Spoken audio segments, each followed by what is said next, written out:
सरस्वती सबका ख्याल रखे।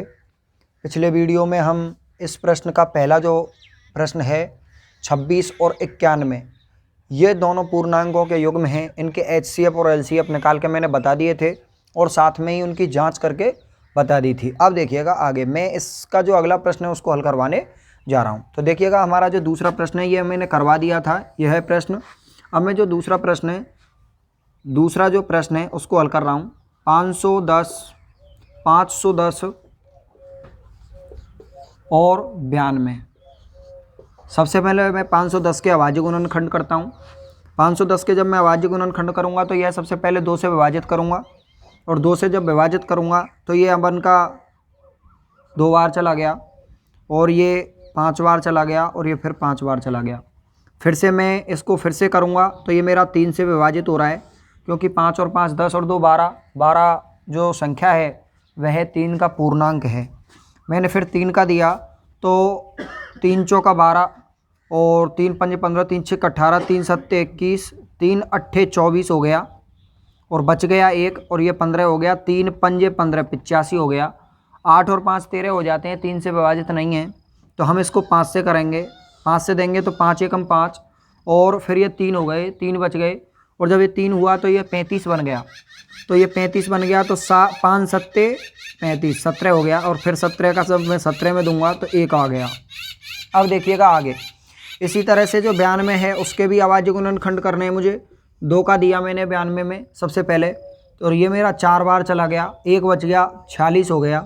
2 का फिर दिया मैंने तो ये मैंने 2 बार और ये 3 बार 23 आ गया, क्योंकि 23 दूआ 46 ही होते हैं।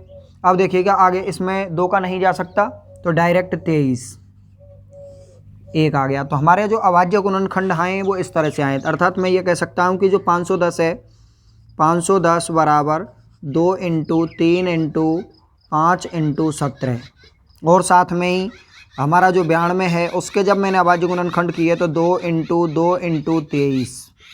हमें सबसे पहले HCF निकालना है। HCF के लिए हमें कॉमन फैक्टर निकालना है और कॉमन फैक्टर निकालने के लिए जो कॉमन फैक्टर है उसके लिए हमें 2 ले लेना है और देखिएगा और कोई कॉमन फैक्टर नहीं है। अब मुझे क्या निकालना है LCM। अब देखो आगे हम क्या कर सकते हैं कि जो इसमें क्या हमें जो गुणनखंड हैं उनमें अधिकतम घातें लेनी होती हैं।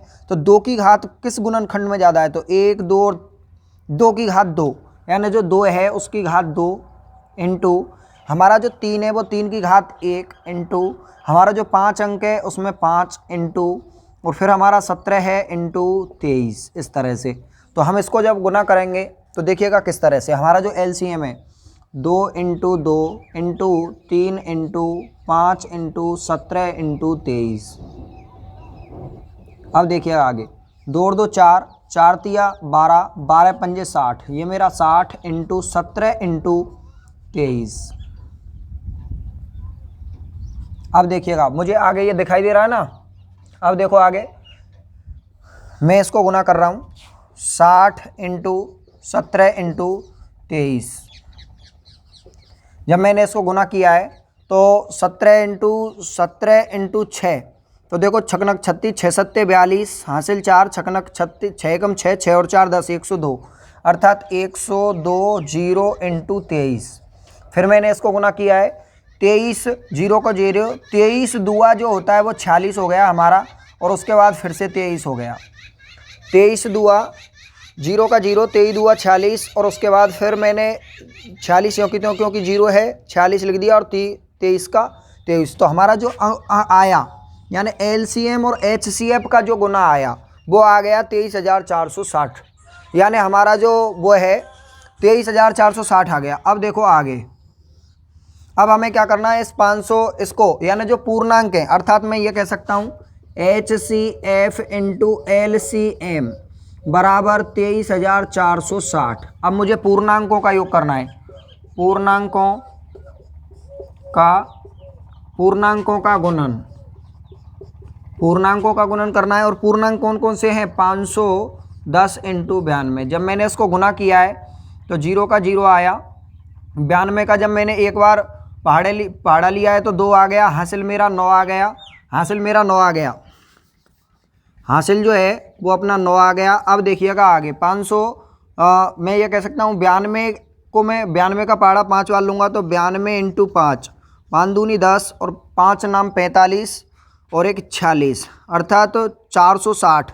460 में जब मैं 9 जोड़ूंगा तो 400, ये हो गया हमारा, देखिएगा 4 6 9, इस तरह से।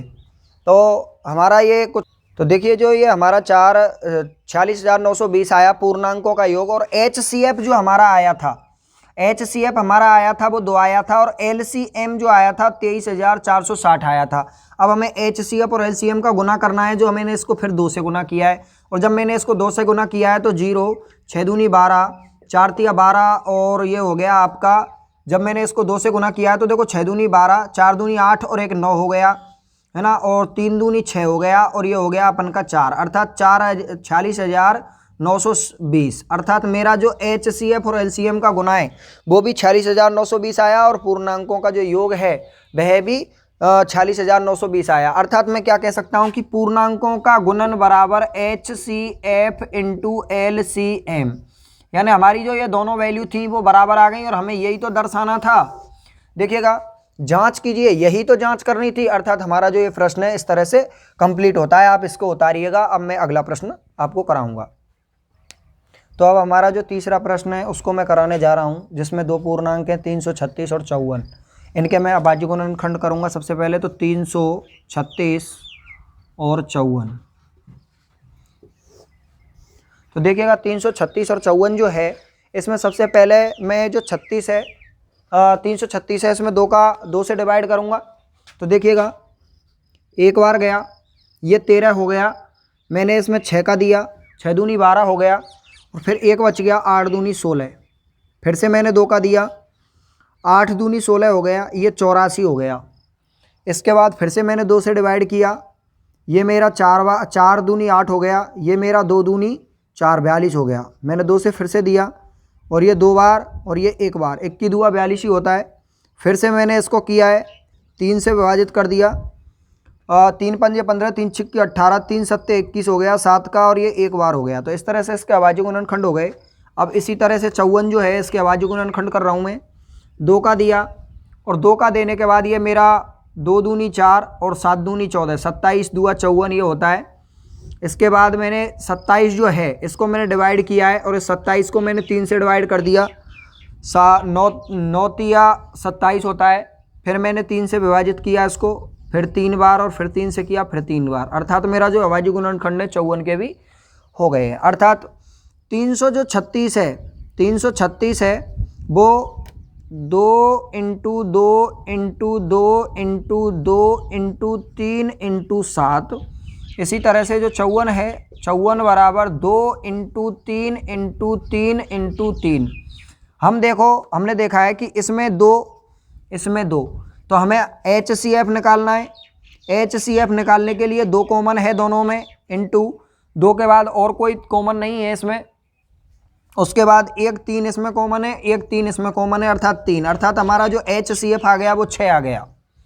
हमारा जो HCF है वो आ गया 6। अब हमें निकालना है LCM, हमें LCM निकालना है। अब देखिएगा LCM, इसमें 2 की घात 1 2 3 4, 4 घात है अधिकतम, यानी जो अंक 2 है उसकी अधिकतम घात कितनी है, 2 की घात 4 इंटू। अब उसके बाद हमारा 3 है, इसमें 3 की घात 1 है, जबकि इसमें 3 की घात 3 है, तो हम इसमें 3 की घात 3 इंटू।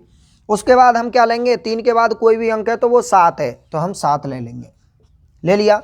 अब मुझे इसको फिर से 2 into 2 into 2 into 2 into 3 into 3 into 3 into 7, देखिएगा इसको मैं कैलकुलेट कर रहा हूँ।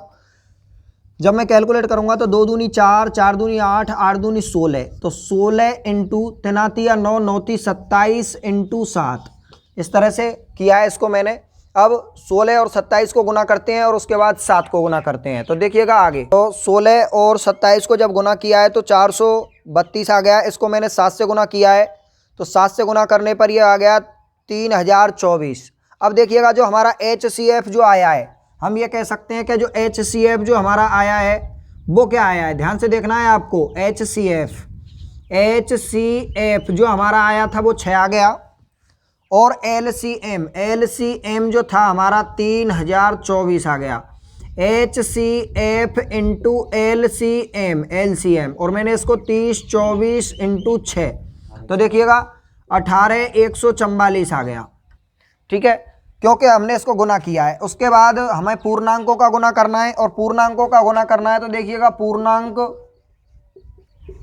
का गुणा, पूर्णांकों को जब गुना किया है तो क्या आ गया 336 इंटू 54 और इसको गुना करने पर भी यही आएगा 18144 आप गुना करके देख सकते हैं। तो हमारा जो पूर्णांकों का योग है और HCF और LCM का जो गुणनफल है वो आपस में बराबर आया और इस तरह से हमारा ये जो प्रश्न हो गया है ना। आप इसको उतार लीजिए एक बार। अब हमारा अगला प्रश्न तीसरा है, अभाज्य गुणनखंड विधि द्वारा निम्न पूर्णांकों के HCF और LCM ज्ञात करो। हमने अब तक HCF और LCM 2 संख्याओं के निकाले हैं। इस प्रश्न में 3 संख्याओं के HCF LCM अभाज्य गुणनखंड विधि द्वारा हमें निकालने हैं। तो देखिएगा किस तरह से निकालनी है। सबसे पहले अभाज्य गुणनखंड विधि है। अब अभाज्य गुणनखंड विधि है तो उसमें स्वाभाविक बात है अभाज्य गुणनखंड ही होंगे। तो देखिएगा किस तरह से मैं पहले बता रहा हूँ। सबसे पहले पहला है 12 15 21। सबसे पहले मैंने इसके अभाज्य गुणनखंड करे 12 के 6 आ गया, 3 2 दे दिया 3 और ये फिर 1 आ गया। अर्थात मेरा पहला जो है वो अभाज्य गुणनखंड हो गए हैं। दूसरा जो है इसके अभाज्य गुणनखंड कर रहा हूँ मैं। अब हमारा तीसरा है, इसमें 3 का दिया 7 या 21 7 और 1। अब देखिएगा मैं इसको लिखूँगा 12 बराबर 2 की घात 2 इंटू 3। इसके बाद 15 बराबर 3 इंटू 5। इसके बाद अपन का जो है 21 बराबर 3 इंटू 7। मुझे सबसे पहले क्या निकालना है HCF निकाल लेता हूँ। और HCF में हम क्या है देखते हैं कॉमन फैक्टर। इसमें 3 है, इसमें 3 है और इसमें 3 है, तीनों में 3 है अर्थात हमारा जो HCF है वो आ गया 3। इसके बाद LCM और LCM में हम क्या देखते हैं कि जितनी भी जो घातें हैं उसकी अधिकतम घात, जैसे इसमें इन तीनों में 2 है अंक तो 2 की सबसे अधिकतम घात क्या है 2 इंटू, इसमें 3 है तो 3 की अधिकतम घात, इसमें भी 1 है, इसमें भी 1 है, इसमें भी 1 है तो 3 फिर से 1 ले लिया। 5 है, 5 की घात भी 1 हो गई और 7 की घात भी 1 हो गई। तो हमारा HCF तो 3 आ गया। अब LCM हमें करना है 2 इंटू 2 इंटू 3 इंटू 5 इंटू 7। तो देखो 2 और 2 4, 4 3 12, 12 5 60, 60 7 442 यानी 420। हमारा मैं ये कह सकता हूँ कि जो LCM है वो हमारा आ गया 420 इस तरह से। तो हमारा जो पहला प्रश्न है वो कंप्लीट होता है। आप इसको उतारिएगा। पहला आपने उतार लिया होगा। अब मुझे दूसरा करवाना है। वैसे ये जो सारे प्रश्न हैं आप स्वयं भी कर सकते हैं, क्योंकि इसमें अभाज्य गुणनखंड निकालना है, उसके बाद हाईएस्ट कॉमन फैक्टर देखना है, कॉमन जो चीज़ है, और उसके बाद LCM में हमें अधिकतम घात देखनी है। मैं इसको भी बता देता हूँ, आप उसको खुद कर सकते हैं। मैंने इसको करवा दिया है और उतरवा भी दिया है। अब देखिएगा 17 23 29। वैसे देखा जाए तो ये और भी सरल है, क्योंकि ये स्वयं भी जो संख्याएं हैं उसने ऐसी दी हैं, ये खुद ही अभाज्य संख्याएं हैं और अपने आप से विभाजित हैं और 1 से विभाजित हैं। अभाज्य संख्या होती हैं, है ना। अभाज्य संख्याओं की परिभाषा आप जानते हो। तो देखिएगा 17 में हम जब कोई भी संख्या है 17 अभाज्य संख्या या तो 1 से विभाजित है, मैं ये भी कह सकता हूँ 1 से विभाजित है, 17 आ गया और फिर 17 से लेके और फिर 1 आ गया। ऐसे करूँ तो इसमें 1 आ जाता है। लेकिन इसमें क्या है कि हमको थोड़ा अच्छी बात नहीं है ऐसे लिखना, क्योंकि हम 10वीं लेवल है, हमने 17 किया और ये 1 आ गया। अब देखिएगा आगे इसी तरह से 23 में 23 का 1 आ गया, इसी तरह से 29 में 1। अब देखो आप आगे, तो हमारे इनके जो गुणनखंड हैं वो स्वयं ही अपने आप में गुणनखंड है, अभाज्य संख्याएं हैं। तो देखिएगा इसमें HCF क्या आएगा। कुछ बच्चे हैं वो घबरा जाते हैं कि ऐसी स्थिति में HCF क्या लिखेंगे। तो हम सभी जानते हैं कि एक जो संख्या है वो सबका अभाज्य गुणनखंड होती है, अर्थात वो गुणनखंड एक सब संख्या को विभाजित करती है। तो इसका मतलब यह है कि 17 23 और 29 को ऐसी कौन सी संख्या है जो पूरी तरह से विभाजित करे, वो 1 है। तो HCF आ गया हमारा 1। सिर्फ समस्या आएगी तो विद्यार्थियों को यहाँ आएगी कि सर HCF क्या लिखेंगे। वो 0 लिख सकते हैं, लेकिन HCF 0 नहीं होता है। अब देखिएगा इसी तरह से LCM जो है वो हमारा क्या होगा, हमारी सबसे बड़ी घात जो है हम ये कहें कि 17 के अभाज्य गुणनखंड 17 है, 23 के 23 हैं, 29 का 29 है, तो इसके अभाज्य गुणनखंड जो है इनको हम डायरेक्ट लिखेंगे कि 17 की घात भी 1 है, 23 की घात भी 1 है और 29 की घात 1 है। अब हम इनको गुना करेंगे तो गुना करने के पश्चात 11,339 और 39 इसका अब आ जाएगा, 11,339 इसको गुना करने पर आ जाएगा और यही हमारा LCM होगा। क्या होगा? 11,339, अर्थात हमारा HCF जो है एक आ गया इस प्रश्न का, और LCM जो हमारा है, LCM जो है हमारा 11,339। इस तरह से हमारा जो ये प्रश्न कंप्लीट होता है। आप इस प्रश्न को स्वयं कर सकते हैं। ज़्यादा कुछ 8 है, 9 है और 25 है, तीनों ही अच्छी संख्याएं हैं और तीनों ही विभाजित संख्याएं हैं, और आप इनके अभाज्य गुणनखंड आसानी से करके और LCM और HCF निकाल सकते हैं।